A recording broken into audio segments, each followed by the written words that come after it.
in a country with incredible golf, Carne has to be on the list. Yeah.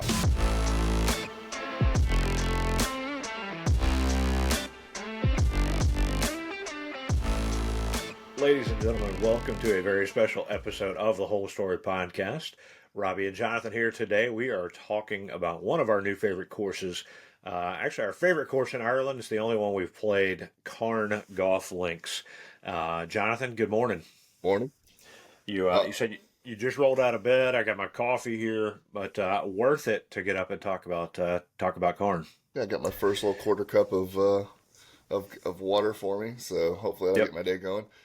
Speaking of getting your day started, it feels almost like it did the second day we went and played Karn. Actually, with the jet lag, it kind of felt like the first day too.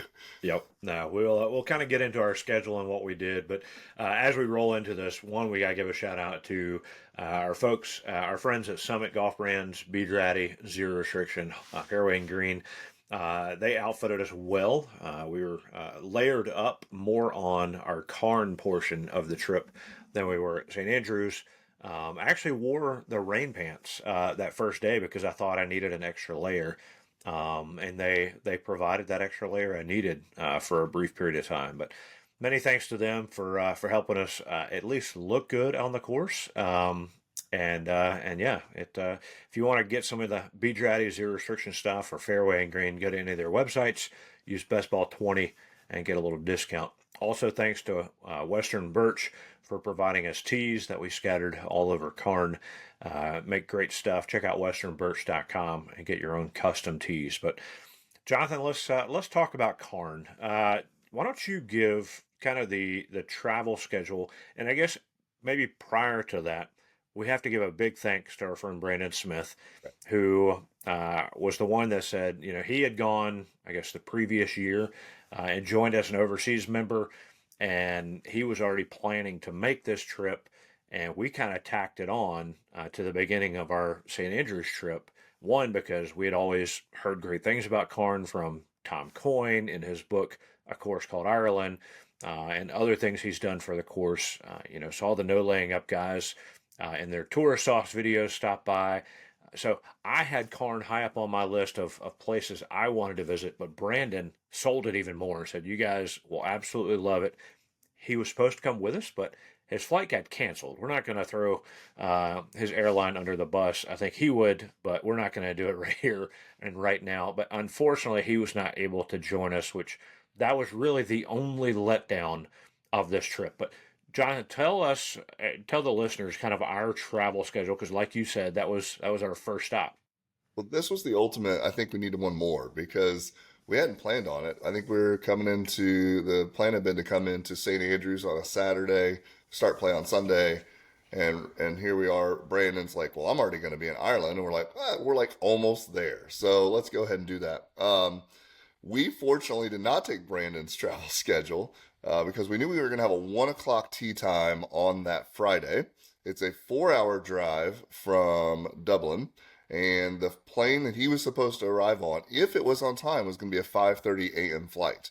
And so I decided to, since Robby was so adamant and excited about Guinness at the Guinness factory or Guinness brewery, we're like, you know what, let's just come in a day early. We do have extra golf after, so we wanted to make sure like we sort of got adjusted to the time and all that kind of stuff. Uh, Probably the longest day of travel I've ever had in my life. It was like 34 hours. It felt like I had 1 hour of sleep. I could not fall asleep on the plane at all. So we flew, we were delayed 2 or 3 times. Our golf clubs did not make it the first try to Dublin. They did show up.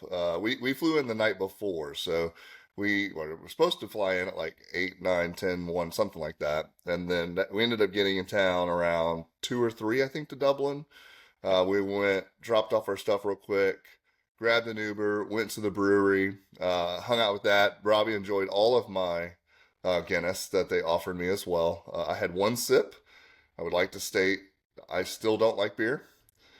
It, from a tour experience, though, you need to go check Oh, out from a whether you two, like beer or not. Like right. you enjoyed the tour and the experience of the Guinness Storehouse. The way that they incorporated all the different ingredients, the way they use technology, If I can give a little bit away, the center of the entire space is the actual like dimensions of a Guinness glass. Like just 100%. If you have someone like I do, Robbie, that really likes Guinness beer, it is worth going with them just to have the experience and let them drink all your beer. I think that's probably But we got a stoutie too, right? So we that was part of the tour where they took a picture of us, and then that was pretty cool. through the magic of something printing or something, they put our Yeah, picture on it's the top of the foam of our Guinness, it's and that was pretty cool. inkjet printing because I asked about the technology. I was more excited about that. Inkjet technology with a biodegradable type ink, and it literally they take a picture of you, they throw it into this little printer right there, and you can sit and watch them laser jet you or inkjet you a picture of your We'll face. put a clip of what it looks like It, in this right now, it so was you'll see it. so cool. Yeah, I mean that just like again, it was a fun experience. If you're in Dublin, I don't know how you don't not go, right? Like it's one of those. It's there. It's I don't think it was outrageous. Like it was a reasonable thing to go do. Yeah. Uh, and then we went straight back to the room and fell asleep because By the time we got back, a couple minutes after we arrived back at the hotel, our right. clubs showed up. They took Yep. the next flight. I don't know if they wanted to hang out in the lounge a little bit longer there in Amsterdam or what, but our clubs finally arrived. So, big relief. They showed up because I, you know, I would have loved playing, but having your own clubs, Right. it's kind of like making, having your own clothes to wear. Like you don't want to borrow somebody else's clothes. Yeah. And then So, of course we got a rental car. That was kind of fun too. We were waiting and waiting and waiting, and finally they're like, "Well," because I'd asked if we could have the BMW 5 Series SUV. And they're like, "Nah, we can't quite update you to that." And then finally they're like, "It's not an SUV, but you can take the 5 Series." And so we did that. And then I think it was the next day they emailed Robbie and go, "Hey, would you mind letting us know what car we gave you?" Because they didn't write any of it down. They're like, "Could you send us a picture of your license plate?" So I mean, the travel experience is part of the experience, though, right? I mean, you go, you hang out, you're in lounges, you're in chairs, you're in a plane, you're just trying to make it there. If I were doing this trip again, I would do it the same way in the sense of give yourself the day. Brandon is the perfect example of the 12 extra. He would have absolutely taken the extra day off if he knew he could have made it there. And so I can't imagine how we would have been scrambling if we had been on the same flight. It had all been canceled for the entire trip, and then we would have been because we weren't interested. Like we would have been okay. We're skipping Carn then, I guess, and instead we're going straight to St. Andrews. And fortunately for us, we took that extra day because it was fantastic. The course itself, the story of the course. I immediately, whenever we walked up and started playing, my first thought was, "This is Tobacco Road on the edge of the ocean in Ireland."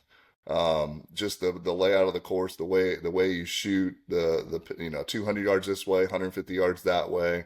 Um, couldn't ask for better hosts, both in our caddies as well as the managers of the location. So, yeah. uh, Yeah, so I mean, we walk in and we introduce ourselves. I recognize Fiona because she has appeared in some of these things that I mentioned before, and she was just as pleasant and delightful as you would imagine.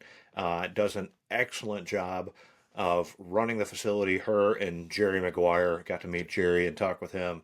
I mean, it felt like immediately, Jonathan, that we had been friends with them and family with them for the longest time. Like I don't know if your thought was that, but like there was an immediate warmth and connection. It felt like you just saw your distant cousin for the first time in a while.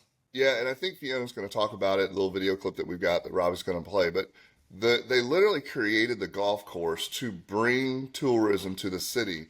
And I was thinking about this yesterday and today. The the balance, I don't even know if it's a balance. No, it's not a balance. They didn't turn it into a commercialism concept.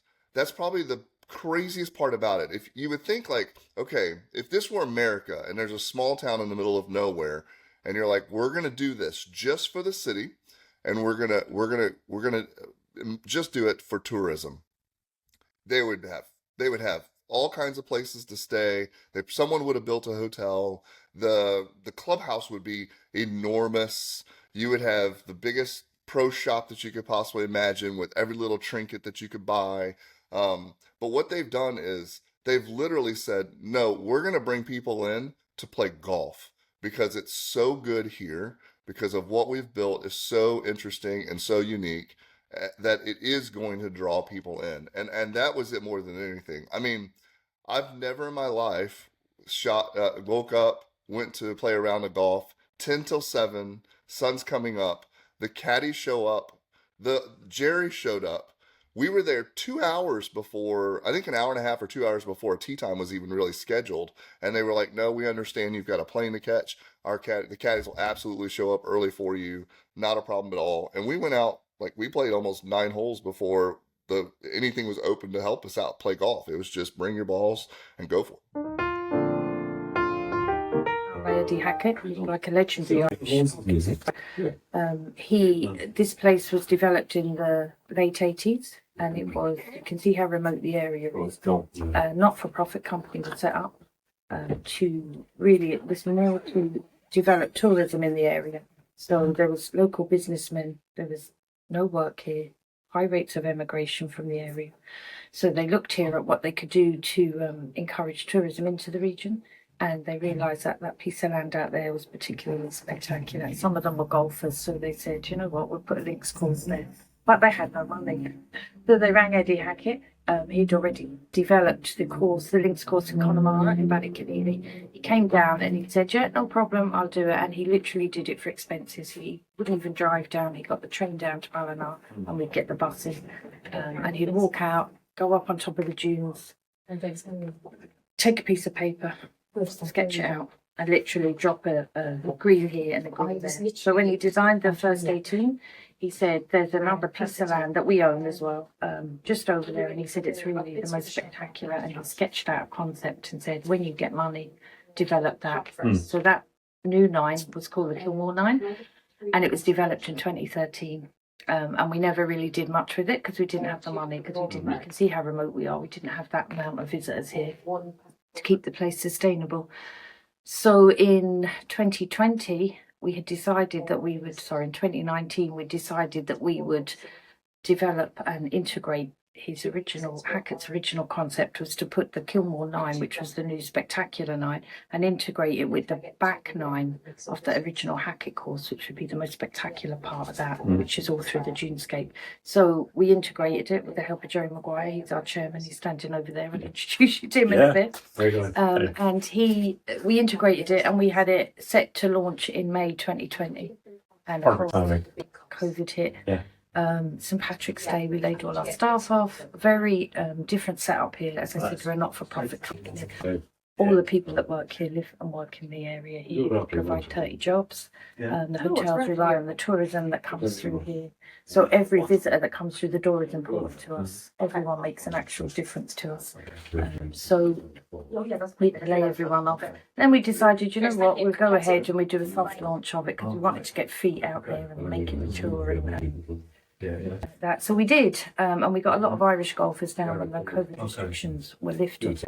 I think we had 6,000 rounds of golf cancelled within 6 weeks. All our American and Canadian visitors, so it was shocking. But anyway, we got through it with the help of Tom Coyne, the No Lane Up guides. They did us a good shout out on our social media. And it was really a global golf community effort. They kept the doors open at Carne. Kind of quite hungry. Golf sometimes a bit. People think it's a bit elitist or it's this or that. But it actually proved that it's really quite a small global community, and they really, and I have to say, it was the Americans and the Canadians that came to our help. And if it wasn't for them, Carne would not be open today, and that's a fact. So we're truly grateful to them and also humbled by it. So now we have great number of visitors coming through the doors. We normally do around 13,500 international visitors a year. And they're what keeps the door open for us. So when I say that we welcome every visitor, we truly welcome every visitor, because without them, we wouldn't have Carne and it wouldn't be able to be sustainable. So that's it. So today you're playing the Wild Atlantic Dunes. So went in at number 11 in the Irish golf rankings for links golf. And it's truly, every hole out there is spectacular. Takes you right through the dunescape, every inch of it. Highest dunes in Europe on a golf course. and just We're spectacular. excited. So I can't wait for you to Yeah, we're excited. yeah, what you think of it. Yeah. Delighted. Well, thanks for We're having us. delighted to have you. Delighted to We're have sad Brandon cannot be here. He was disappointed. And I'm definite that Brandon had another flight cancelled. He's been unlucky, but he did email me this morning. Yeah. But we'll see. We'll welcome him another day. Yeah. It was great. So yeah, our schedule, we played that first afternoon. So that was what, Friday afternoon we played. And again, I mentioned to the caddies, they set us up with, I don't know if two of their best, but we thought they were the best. So Yeah. I had John, you had Gary. I had Gary. Just incredible guys. Yeah. Experience. Gary's a little newer on the experience level, but you made him work a little harder that first day. He climbed some elevation for you. He's a professional footballer at the highest level in Ireland. Shout out Gary. And my favorite part was, and I thought John was a wizard. So for like the first 8 or 9 holes, I thought John was a wizard. So John was a caddy, and I guess over there it's fairly common for caddies to use a stroller or a roller for you. So we're going along, and he'd be just standing there. I mean, total Irish guy, right? We're freezing. He's in a pair of shorts, and he stands there, and he's like, it's 167 to the front, and with the wind, it's playing 173. And I'm like, this guy, without pulling out a rangefinder nothing. or anything. And I'm just sitting there thinking, this guy's like feeling this on his leg hairs because he knows this course so well. Then he kind of pulled back the curtain. He had a little GPS thing on the cards. And so I was like, man, I thought for sure you could have like covered that up the entire time. And I would have just thought you're a wizard here at Carne. So I think, but it was fun. I think one of the fun things about, and that was our first taste.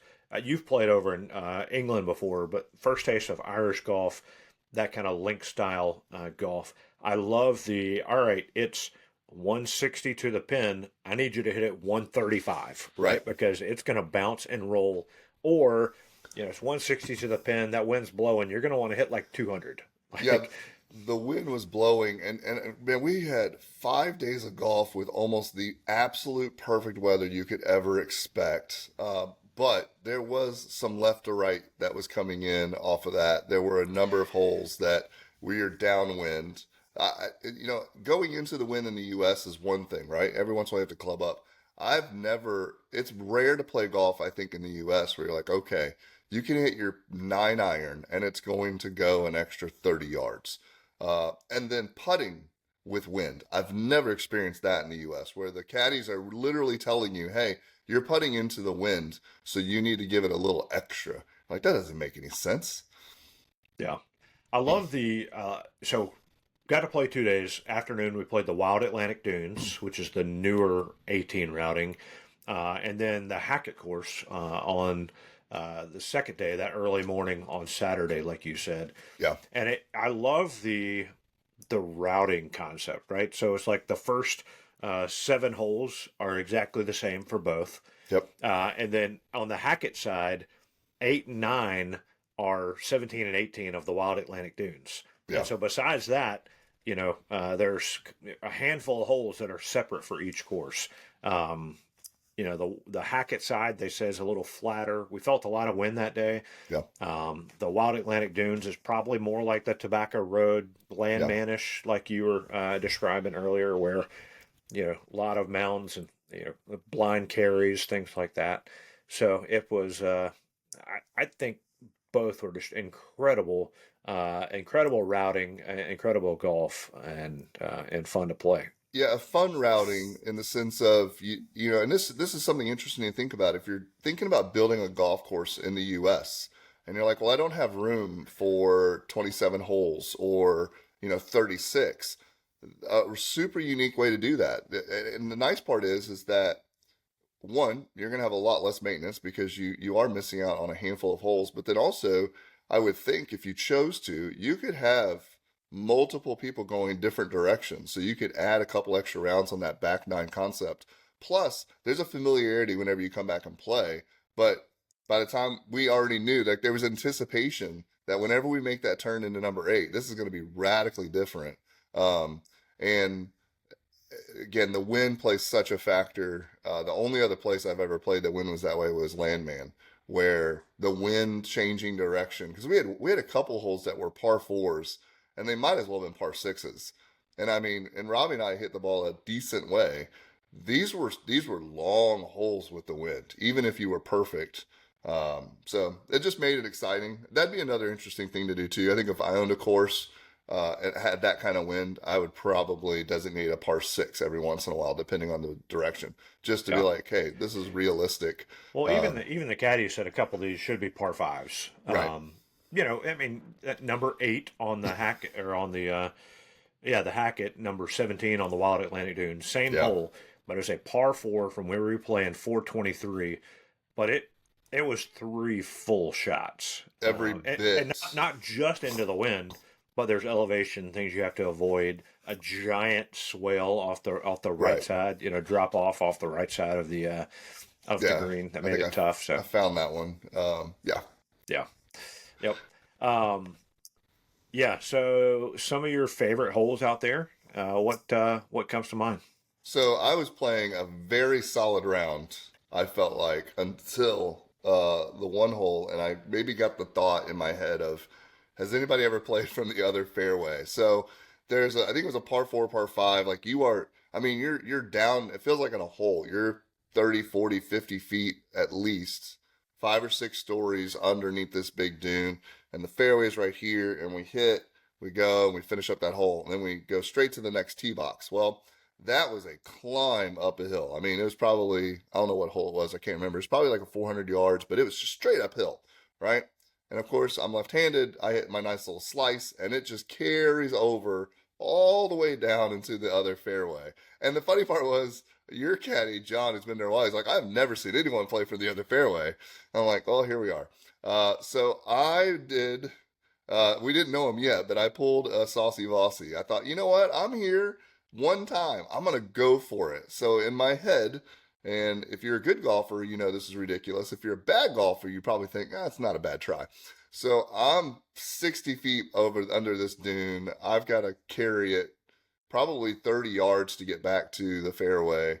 And I'm like, well, I'm just going to hit my 56 as high and as 30 yards lateral, like 100 yes, yards up. yes, yeah. It was quite. My caddy, to his credit, Gary said, "Hey, let's play back over here." And I'm like, "Nope, I'm going for it. Give me the line."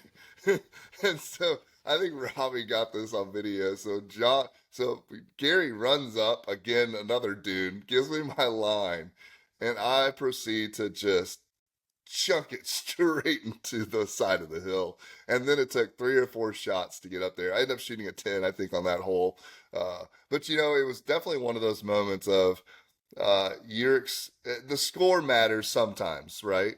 I think the score matters, like that if you're almost there. But this was like hole number probably 10, and it was No, it I can tell you what it is. It was hole number 9 on the Wild Atlantic Dunes. that's right. You hit it back down to number 8. Yeah, I remember you did get a 10. I got a birdie on that hole. Like I yeah, found fairway yeah. green You and were actually right made a there. putt. Like that was my best hole, one of my favorites. I And think. it was my favorite because it was Yeah. fun. It's that shot that if it does go up there, that's a story to tell for ages. And if it doesn't go up there, guess what it is? A Yeah. story to tell for ages. So I mean, number 8 right there, the one you played yeah. twice, is a really cool hole because you are down in that valley. There Hmm. are, hills on each side, and it's kind of a double dog leg Yeah. back and forth. I don't know if either one of us played it great scores. Looking at the scorecard, we didn't. Um, but it was just a really cool hole in the surroundings, the setting, and everything else. And I'm glad you got to enjoy it twice. It was, yeah, because the second day, honestly, when we turned to 8 to go the other routing, I was almost disappointed that we weren't playing that one Yeah. because it really is one of those shots, one of those holes that you're just like, how in the world do we play this? And then you trust your caddy, you hit the ball where you're supposed to, and then you make a turn, and there you are. You've got a shot at the green. You don't realize it from the beginning. Yeah, and I got to play it twice. I just played it the wrong way, and man, Yeah. if I'd I made remember that shot though, I know. I remember you saying one of your favorite holes, and I like it as well. I didn't play it great the second day, but number 2, right off the bat, yeah, it's a kind of one that drops off, but it's kind of what 200 yards down, and then Yeah. another 125 up the hill to the right. Yeah, any hole that lets me use my 7 iron off the tee is going to be a favorite hole of mine. So yeah, and that one there is more of, I think if you're the thing I like about the Tobacco Road concept here at Carn is that if you're not a good golfer or a long hitter, right? So in America, if you're a long hitter, there's some courses that just become easier because they're just back and forth or they're through a neighborhood or something like that. So, you can hit your bomb out there and and then you're a pitching wedge in or something like that. This hole was literally, if you hit a ball, especially with the roll and the downhill, it's just this nice picturesque scene. It's between two dunes. You're hitting it down.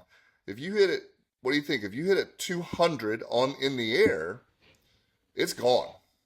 It's going Probably to so. roll. You're just, and so there's if you're the guy that can punch a 160 shot into the middle of the fairway, you have the exact same chance as someone who can hit a drive 350. And if you're that guy that's like, oh, you know what I'm going to do? I'm going to cut this corner and try to go, hit my driver over the dune or something like that. The wind and the conditions just neutralize all of those long hitter advantages. And so uh, it it's just this beautiful downhill. The ball carries out, it drops, it settles, and then you come down and you've got a nice little uphill shot. I think it's like uphill 150, 135 yards or something like that Yeah, uphill. So with it's a like a backstop. yeah, it's like a 150, 160 shot. Um, just I like that kind of golf where hey, we're going to reward you for hitting a spot. We're going to let you be creative. I mean, that would be one of those holes you'd want to go back and play over and over again with different clubs in different ways. Like, could you take a could you take something and just like literally skim it down there and see if you could make it run the entire way? Or I would have a good time because there's nothing in the way to get up to that 150 yards. Like if we've been doing it over and over again, at some point I'd be like, let's get our putters out and let's see if we That's can. a long putt. I know it's a long putt, but the Maybe grass, maybe bumping like a 3 wood or something. Like, oh, you don't right? carry those. Never mind. Yeah, that's right. I used to. But like those types of things could be fun. You could turn that hole into some sort of like just crazy fun thing to do if you were playing it for over a week. Yeah, Or just hit your shot and then do a challenge of, hey, let's see you get closest to the hole with a putter. So it was just a fun experience. yeah. And again, they didn't turn it into Disney. They said, this is Ireland, this is golf, this is what it's going to look like. Uh, and so, yeah, it was just a great experience. It was bad. It is sad that Brandon couldn't make it. That would have been like, because Brandon would have probably knew every history of every hole already and would Yeah. have been like kid in a candy store. Yeah. I do. The next time I play it, I want to do like what Brandon was going to do and play multiple days. Like Yeah. I would love to stay and play it, I don't know, 4 days in a row. Well, he was Like going to play like Ironman golf with, I think he was planning on he was 18 going to the do first day. 18, 36, 36, 18, I believe. Oh, Maybe 27 one of those days. But I would love that, right? Like to go and experience it over and over again. And I think the little things that surround the golf are great. yeah. One of my favorite memories early from the trip, and something I'll remember for a long time, is after that first round. The sun is setting; it's golden hour, and I'm trying to take a few pictures, poorly, but we're sitting there, overlooking the course. I'm sipping on a Guinness. I think you got some food, and it's just peaceful. Like we can see the ocean, we can see some golfers come in, you know, cattle out in the distance of the farmland. I thought like that was like the end of a movie scene. Like, write the movie and end it there with this. Fade to black. Yeah, chilling out right there, and it was such a perfect and kind of deep down inside your mind, you're like, we got to do this again in the morning, Yeah. right? Yeah, Yeah. And, that is something because we've talked about this with Landman. It's almost like maybe a good way to judge a course is whenever you finish up the last hole or whenever you get the hole number 15, how do you feel? Are you glad that you're done? Are you hoping, are you wishing that you could take another round immediately? Are you excited about trying it again the next day? Because there's some courses you play and you're like, okay, that was fun, but you're not dying to go back. There's not a level of disappointment as you get to number 15 or 16 where you go, oh, there's only 2 holes left. And this was definitely one of those courses that we talked about it. If we'd had time, we definitely would have played again on Saturday Yeah. because I wanted to tackle those dunes again. Like I Yeah. wanted to give that a try, see if we And could. that's nice. You can do 27 holes, right? They'll let you loop Right. back out and do 27. So, Well, and that's the thing too. Golf in overseas, I feel like is so much more casual and yet proper and appropriate at the same time. Here, I think I'm not going to mention their name, but I got a local course where I like to walk 9 holes. It's my favorite thing to do. And I keep calling this one place going, can I just start on 10? Like I'm a single, I'm going to be walking, I'll stay out of everybody's way. I'm not going to be a hassle. I'm not going to bug people if they're faster than me or slower than me. And they're like, no, we can't do it. We can't do it. We can't do it. And I'm positive if I went there and said, hey, I just want to know, can I just start on like number 9 and run the back dunes? They'd be like, oh, of course, go for it. Like, yeah. and this is Carne. Carne. Like this is internationally known. This is, and that maybe that was it more than anything. Like, we went in the old course and Castle course, and like these are prestigious places. And Carne, I think, fits that bill in terms of golf. But whenever you get there, it's more like a, hey buddy, nice to see you type thing. So It's funny though. You mentioned we did go to St. Andrews after that, and everybody we talked to there, when we said, "Oh, yeah, we played Carne before that," they were like, "Whoa, whoa, right. that's awesome! How Yeah. was it? Tell us all about it." Because like they've heard Yeah. they've heard the stories. They are really excited to get over and play it too. So it completely lives up to the growing legacy and the stories that people are telling. Yeah, I agree. If I had the funds, I would have been I'd be an overseas member right now. Like, I think it was that cool. I think that would just give you a reason to go back to Ireland over and over again. I talked to Brandon when we got back, and I said, when are you going? When are we going? When are you going back? And he said he's working on some plans to get back over there. I know they appreciate their overseas members because, like Yeah. you said, it's helping Belmullet, right? The little town there. We stayed at the Talbot Hotel, which highly recommend to anybody that's going. We would have gotten the breakfast if hadn't had a very, very early tea time. Yeah. But we did do dinner there the night before. Somebody had recommended, oh, they have the best dinner in the area. So we ate dinner there. I thought it was outstanding. We even had a little dessert after the fact, which was really good. And yeah, it was a perfect. So Katie, who was I don't know what role she plays there, but she checked us in, took good care of us as we got there. But the Talbot Hotel, highly recommended as a place to go. So Yeah, and it was 30 feet from our bed, and I was so tired from the travel, the walking. We were already getting a little sore. So, yeah, yeah, it was perfect. yep. All right, so Jonathan, as we start to wrap up this Carne episode, what would you tell somebody that is thinking about going to Ireland? And our caddies mentioned, right, the closest course to Carne is what, an hour and a half away? Yeah. What would you tell somebody? Why would you recommend they make the effort to get to Carne?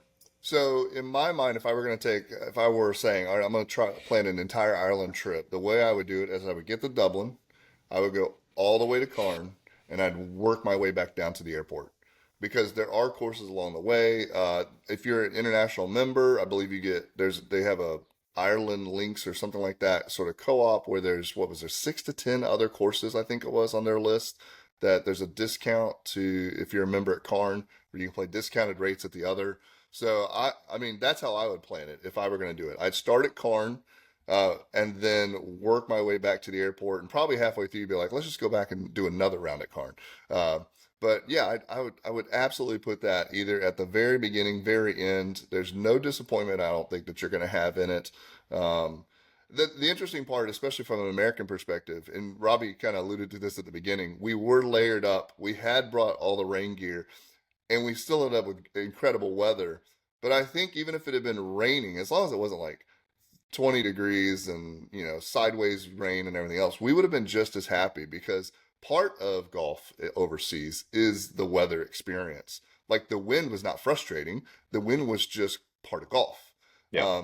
And there's enough nice days, at least around where we are, that if it's windy, sometimes I'll be like, I'm not going to go play golf today because tomorrow's going to be great with 5 mile an hour winds. And there you're just kind of like, well, now it's the afternoon and this is what's going to happen. So I don't know how you go, especially for such a small space. Like if you're European, 4 hour drive is like your entire country. If you're if you're in America, a 4 hour drive might be traffic in Atlanta on the way home someday because of an accident. So take the trip, very scenic routes. There's a buried violin somewhere along the way on the interstate. I don't know why, but they're just some unique aspects to getting there, being there. And I can't imagine doing a trip on an island that small without including it. So Yeah. A course or a country that has a number of incredible courses. They're taking the Ryder Cup to, or no, the Open will be in Northern Ireland. Ryder Cups have been in the country as well, but in a country with incredible golf, Carne has to be on the list. yeah, Without a doubt. Like and go ahead. it's a reasonable rate too. Hmm. Like that's the other thing. The notoriety that they have, they could turn themselves into the $600-700 round, and they're not. It's just Yeah. not. Yeah. No, it's everything that Brandon and others have hyped it up to be, and more. It will always be one of our favorites. We can't wait to get back. Got to go play it. So Yeah. highly, highly recommend that you guys make your way over to Belmullet and County Mayo and play Carne Golf Links. So many thanks, one, to Brandon again for initiating this portion of our trip. Sorry you couldn't be there with us.